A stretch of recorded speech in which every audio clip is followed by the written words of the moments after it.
বিশ্বনবী সব সময় দোয়া করতেন, ইয়া তুবা লিশাম, ইয়া তুবা লিশাম, শাম দেশের জন্য বরকত। আবার বিশ্বনবী বলতেন, আল্লাহুম্মা বারিক লানা ফি শামিনা, আল্লাহ আপনি আমার শাম দেশের উপরে বরকত দিয়েছে দেন। সুবহানাল্লাহ। এই শাম দেশের ভেতরে অনেক বরকত, কারণ এই শাম দেশের মধ্যে একটা মসজিদ আছে, মসজিদটার নাম হচ্ছে মসজিদুল আকসা। মসজিদটার নাম কি? এইটাকে বলা হয় সানিউল কিবলাতাইন, মুসলমানদের দ্বিতীয় কেবলা। বিশ্বনবী মক্কা থেকে মদিনাতে হিজরত করার পরে মদিনায় যে 16 মাস কিংবা 17 মাস ওই মসজিদুল আকসার দিকে হয়ে নামাজ পড়েছেন। সুবহানাল্লাহ।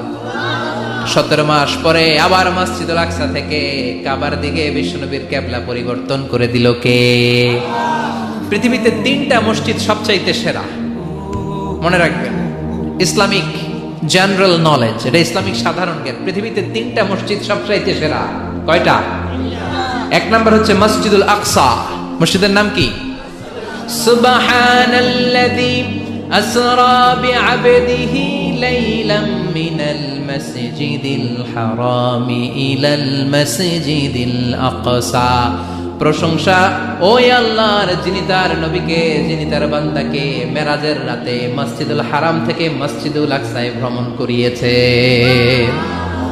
মেরাজের রাত্রিতে বিশ্বনবী ওই মসজিদটা ভ্রমণ করেছিলেন এবং বিশ্বনবী বলেছেন, খবরদার, স্পেশাল সওয়াবের নিয়তে, বিশেষ সওয়াব পাওয়া যাবে এই নিয়তে পৃথিবীর 3টা মসজিদ ছাড়া আর কোন মসজিদে সফর করা জায়েজ।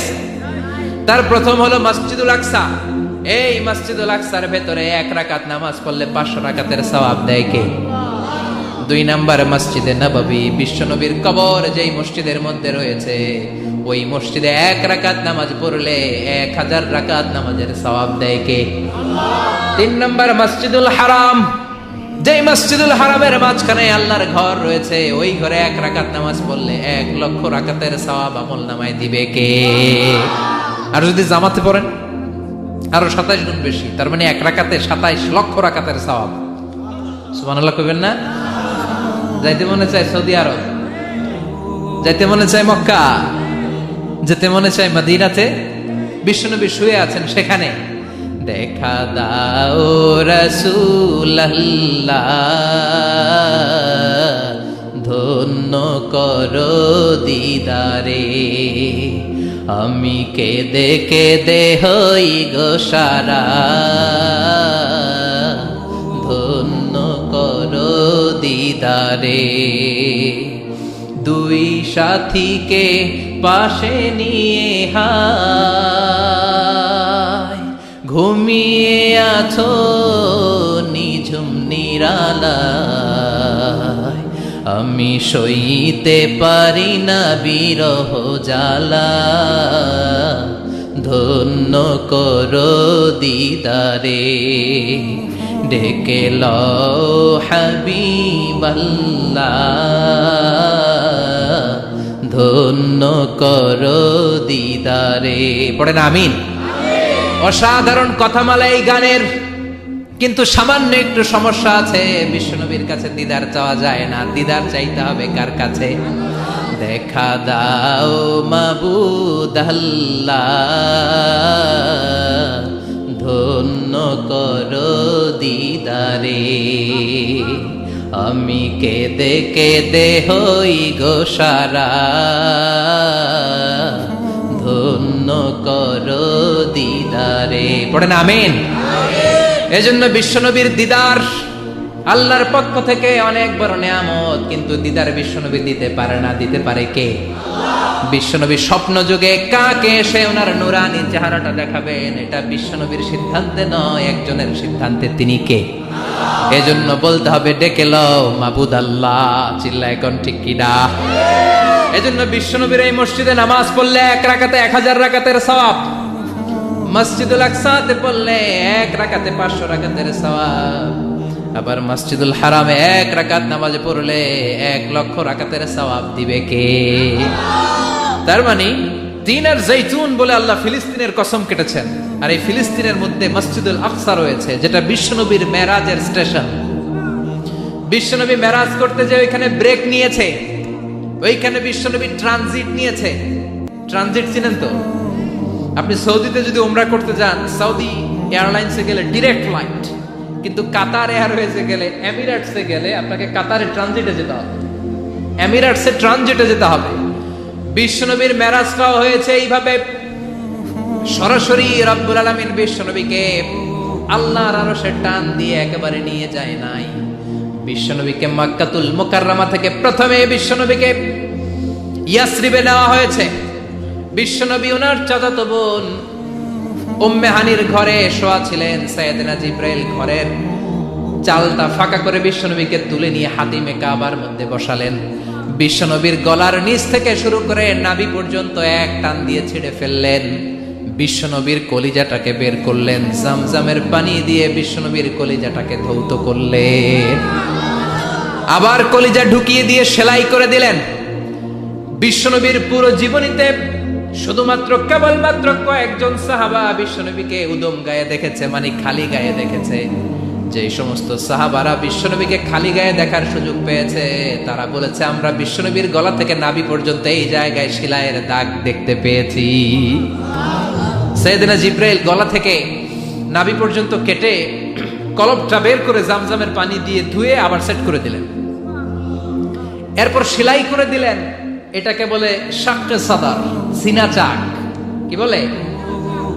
ডাক্তারি ভাষায় বলে ওপেন হার্ট সার্জারি। নাম শুনেন নাই? বিশ্বনবীর পুরো জিন্দেগিতে 2 বার এরকম ওপেন হার্ট সার্জারি হয়েছে। আল্লাহু আকবার। মেরাজের রাতে হাতিমে কাবা থেকে ওপেন হার্ট সার্জারি করে বিশ্বনবীকে সাইয়েদনা জিব্রাইল উড়িয়ে নিয়ে গেলেন একটা মরুর প্রান্তরে, ঘুটঘুটে অন্ধকার। সাইয়েদনা জিব্রাইল বললেন, ও নবী এই জায়গায় দোয়া করেন। বিশ্বনবী দোয়া করলেন। দোয়ার পরে জিব্রাইলকে বললেন, ও জিব্রাইল কোন জায়গায় রেখে দোয়া করতে বললা? জায়গাটা তো চিনলাম না। সাইয়েদনা জিব্রাইল বলেন, নবী গো, কিছুদিন পরে আপনার এলাকা থেকে আপনি বিতাড়িত হবেন। আপনার এলাকা থেকে বিতাড়িত হয়ে যেই জায়গায় আপনি হিজরত করতে যাবেন, এই জায়গাটা হলো ওই জায়গা, হিজরতের জায়গা। জায়গাটার নাম হলো ইয়াসরিব। ইয়াসরিব মদিনার পূর্ব নাম হচ্ছে ইয়াসরিব।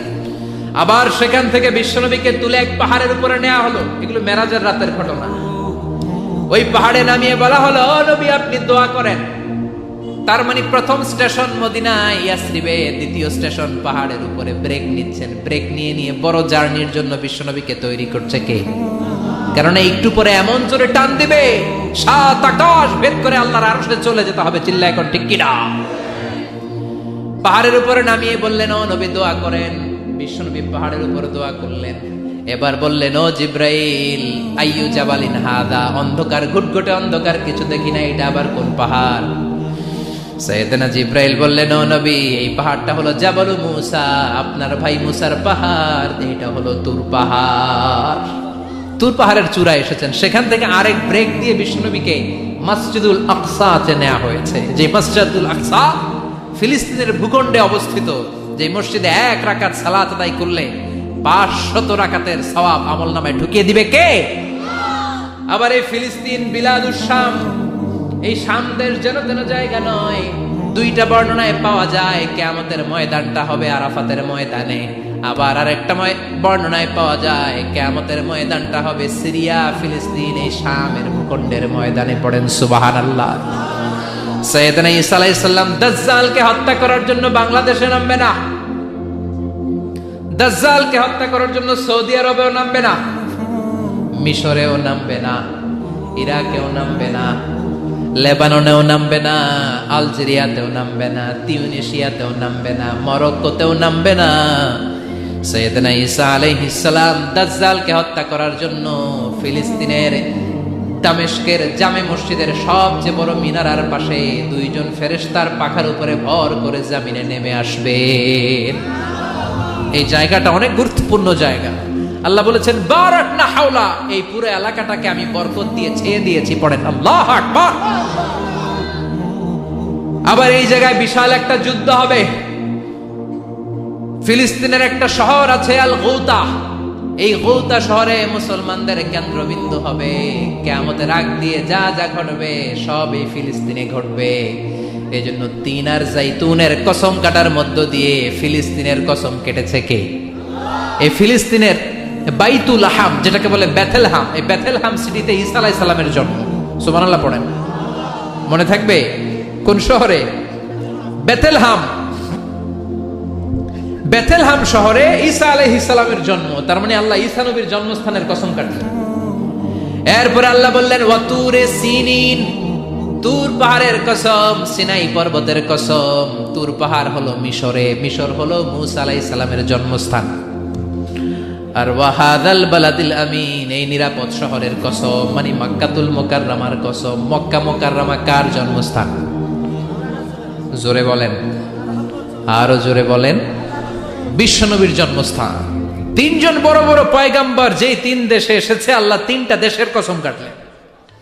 তিনটা বড় বড় শরীয়তের ধারক বাহক এই তিনজন নবী, উলুল আজমি মিনার রুসুল। এজন্য আল্লাহ বললেন ওয়াত্তিনি ওয়াজ-যাইতুনি ওয়া তুরি সিনিনা ওয়া হাযাল বালাদিল আমিন। তিন আর যাইতুনের কসম, মানে ফিলিস্তিনের কসম। ওয়া তুরি সিনিন, তুর পাহাড়ের কসম, মিশরের সবচাইতে উঁচু পাহাড়, যে পাহাড়ের চূড়ার উপরে উঠে সাইয়েদনা মূসা আলাইহিস সালাম সরাসরি আল্লাহর সাথে কথা বলেছেন।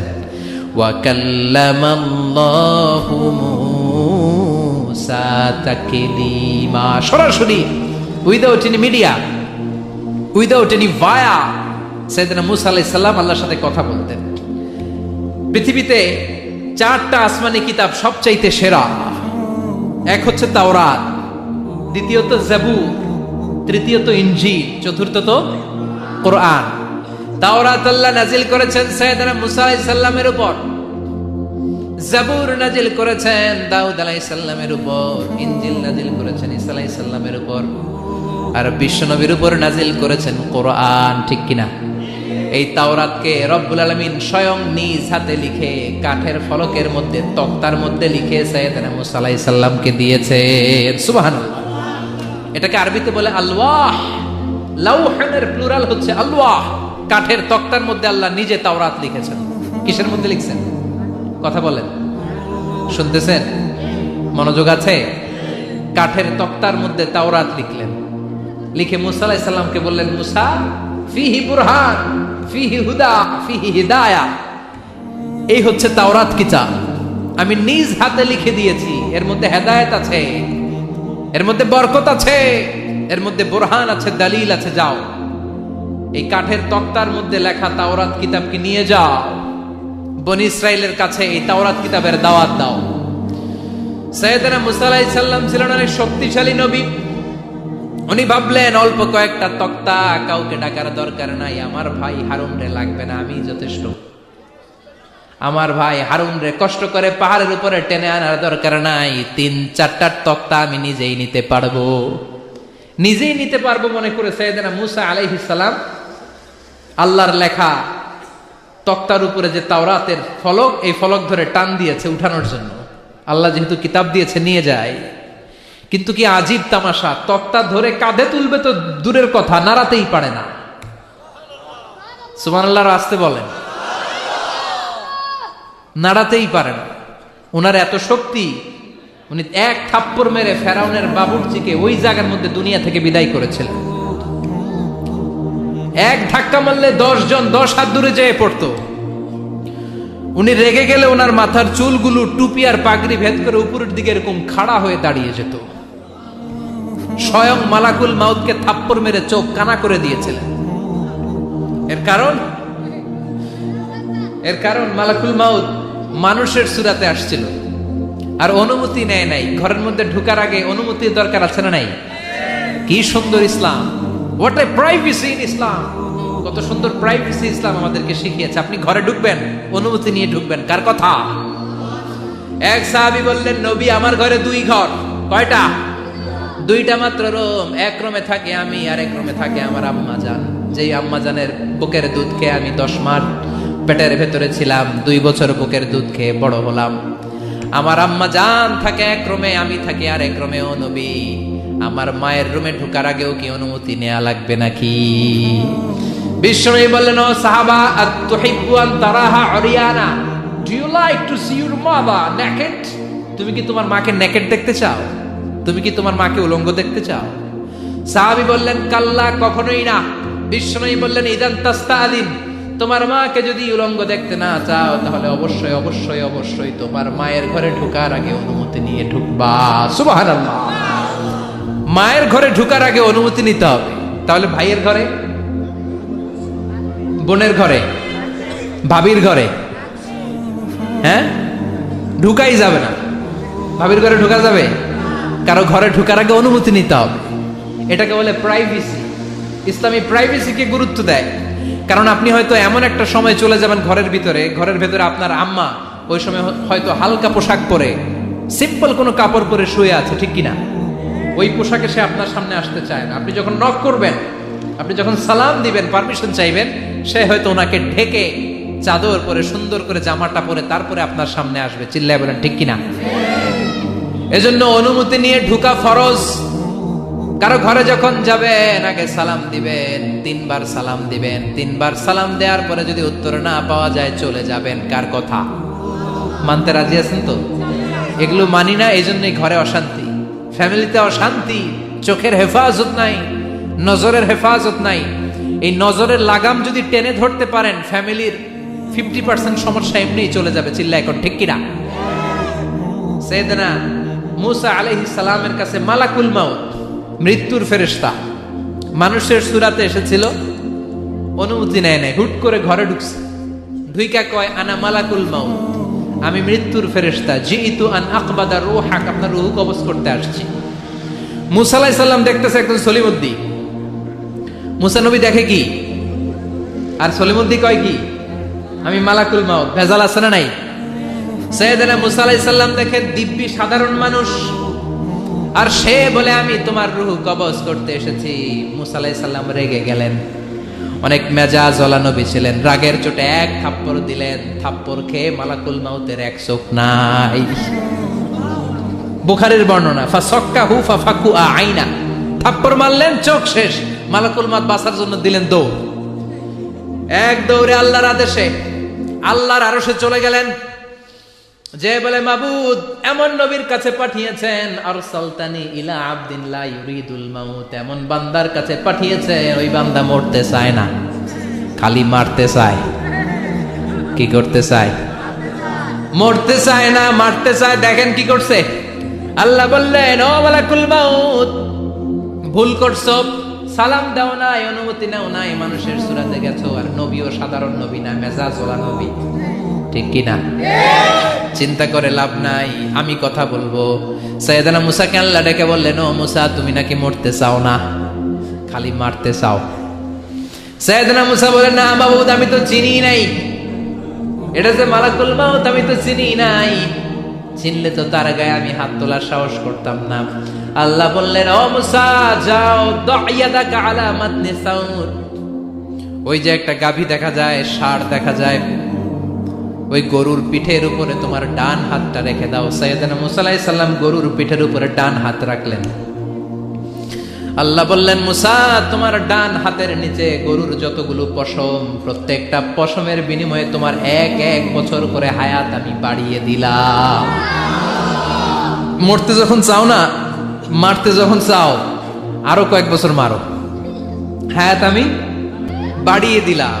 মুসা আলাইহিস সালাম বললেন আল্লাহ সুম্মা মাযা, এই হাতের নিচে গরুর যত পশম তত আমার হায়াত বেড়ে যাবে। ধরলাম হাতের নিচে 2000 পশম, 2000 বছর হায়াত বাড়িয়ে দিলেন, কিন্তু সুম্মা মাযা, 2000 বছর পরে কি হবে আগে ওইটা কোন,